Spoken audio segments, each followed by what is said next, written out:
كل النهارده رسالة قوية جدا لأولياء الأمور، الأبهات تحديدا، ولو الشباب أنا عارف بيتابعنا ناس كتير شباب على تيك توك ولا غيره، وفي الفيسبوك بيبقى كبار كمان.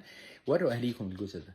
أسوأ حاجة في الدنيا إن أب وأم يدمروا حياة ولادهم لأن الولاد خايفين يكلموهم. النهارده برضو جات لي قصة والتانية والتالتة على أولياء أمور رافضين تماما شاب محترم وكويس ويعرف ربنا وكل حاجة، بس مختلفين بأي مكان الأسباب، شايفين إنه غير مناسب لبنتهم. غير مناسب ليه؟ عشانهم هم، عشان في اختلاف في الأفكار ما بين الأب وما بين الشخص ده، عشان هو معترض على حد في عيلة الشخص ده، عشان هو متضايق من طريقه معينه في حياه الشخص ده، لا ليها دعوه باخلاق ولا ليها دعوه بشغل ولا اي حاجه. ده ظلم وده افتراء، وانتوا بتدمروا اولادكم. انا بتكلم على الاولاد النهارده اكتر من حد بيستشيرني كده، بقول له لا اتكلم مع والدك. لا اصل مش بيسمع خالص، ده بيقلب الدنيا، ده بيهاجم، ده بيشتم، ده مش عارف ايه.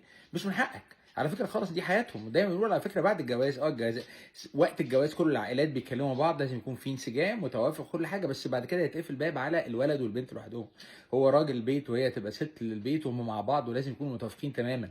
انت بتدور على ايه المعايير؟ انا لو اب ببص على ايه وانا بنتي اتجوزت نفس الطريقه، واتمنى ابني يتجوز نفس الطريقه ان شاء الله، ان هو يعرف ربنا، يبقى كريم، يبقى حسن الخلق، يبقى بيعرف ربنا بشكل طبيعي، ما فيش اي حاجات تطرف يمين ولا شمال ولا اي حاجه خالص، انه بيسعى وبيشتغل بكل ما عنده، بيعامل الناس معامله حسنه، انه متوازن. حاجات بسيطه جدا، لا ليا دعوه براي سياسي ولا ليا دعوه براي كروي، بيحب فرقه كذا وانا بحب فرقه كذا، هو متفق سياسيا مع جهه كذا ماليش دعوه بالكلام ده كله. مش هاكل عيش في الاخر.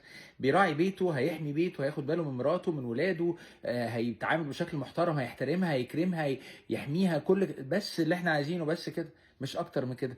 اي حد بيفتي في حياه اولاده اكتر من كده بيدمر ولاده، بيدمرهم. ولو الاب والام الولاد خايفين يتكلموا معاهم تبقى كارثه. وانا لازم كل شويه اتاكد ان ولادي بيسمعوني، واتاكد ان هم كمان مش خايفين يتكلموا معايا في اي حاجه، دي حياتهم في الاخر. ارجوكم ما تدمروش ولادكم، ارجوكم تفكر الف مره قبل ما ترفض حد لمجرد انه بيختلف معاك انت في افكارك وتوجهاتك، مش في حاجات الدين والحق والعدل والنظافه والنزاهه وكلام من ده. دي الحاجه الوحيده اللي تقلق منها. غير كده لا، دي حياه بنتك ودي حياه ابنك، هم اللي يختاروا ويعملوا كل حاجه ان شاء الله. اسف اني بتكلم اكتر مره، يا ريت الكبار يشوفوا الكلام ده. عمرك ما تعيش حياتك من خلال ولادك خالص، دي حياتهم هم. ارجوك ما تدمرش حد اكتر من كده. مساء الفل والجمال.